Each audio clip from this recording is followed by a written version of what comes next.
given the fact that the majority of the literature I read as a young child focused on cats, things like the Animal Ark series and the Adele Girasse series of books, and Sing and Pooh by Paul Jennings, it made perfect sense to me that once I fell in love with Jacqueline Wilson after reading Sleepovers, I would gravitate towards The Cat Mummy. I think this was the third of her books I read. If I had to kind of try and remember it, it would have been Sleepovers, and then either the Mum Minder or Worry website, and then The Cat Mummy. Somewhere in there. So it's one of my early introductions to Jacqueline Wilson's writing.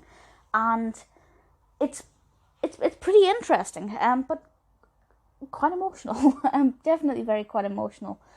So I'll read the description from Amazon, but I won't give any details away about what actually happens with the narrative. So Amazon says, Verity adores her cat Mabel and is desperately sad when she dies. Remembering her recent school lessons about the ancient Egyptians, Verity decides to mummify Mabel and keep her hidden. Verity's dad and grandparents can't bear to talk about death, having lost Verity's mum several years ago.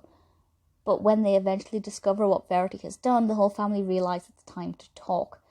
And yeah, I mean, it is quite as morbid as it sounds, but as I'm sure you're aware if you're a reader of Jacqueline Wilson's work, she takes subjects that are often very challenging and very difficult to talk about, but that real children go through.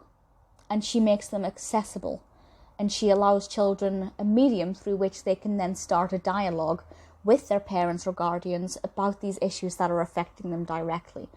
So if the reader of this book has gone through a bereavement or perhaps doesn't even understand death yet, this is something that is going to allow them an opportunity to learn a little bit about that, realise they're not alone if they are suffering a bereavement, and perhaps find a way to begin discussing this with the people in their life who can offer them support and comfort.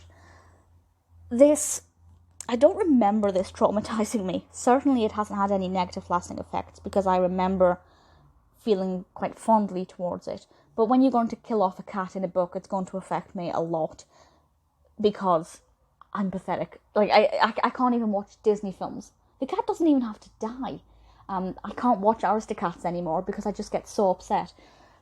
With this one, it's something that I think will be quite upsetting if, like me, you were a young child who was a big animal lover, but it's done tastefully. It's not too morbid or too over the top, but the description is so that if somebody has been studying the ancient Egyptians, they're going to be able to relate to Verity and her schoolwork, hopefully not relate to what she does to Mabel.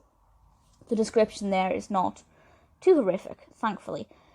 I really like this one, not so much as an adult. There are some of her books that I've read as an adult, or reread as an adult, where it's been just as enjoyable. For example, Sleepovers, the first one that I read of hers, or Lola Rose. I love Lola Rose. I can read it now as an adult and still find it very pleasing. This one doesn't bring me the same level of satisfaction, but it does bring me that nostalgia. Beautiful illustrations throughout. The language is pretty brilliant. It's kind of age 7 to 9. It is quite tense. There are moments where you think, what's about to happen to Mabel? What on earth is going on? This poor cat's not feeling very well. What's around the corner? And it's quite nail-biting, even for me, even though I knew what was happening when I read it for the second or third time. I don't know if I only read it once growing up or multiple times. I had the book, but I imagine I was quite a fan of reading books I'd never read before, so I imagine I only read it once. Not my favourite of her books, just because it's quite emotional, but certainly one I remember fondly, one that I think is quite important. Definitely one of her most challenging. It's rare that Jacqueline Wilson tackles death and bereavement head on from the get-go. It might be a case that a child has a sick parent or grandparent, and they may pass away towards the end of the book. There are some like that. But this is blatant from the beginning. But Verity is such a likeable protagonist. It's easy to listen to her story as she tells it. and it is, in that sense, a delight to read, albeit an emotional read. If you're a fan of Jacqueline Wilson and haven't read this one, absolutely, as with all of her books, of course, I say while rolling my eyes, worth reading. I thoroughly enjoy it.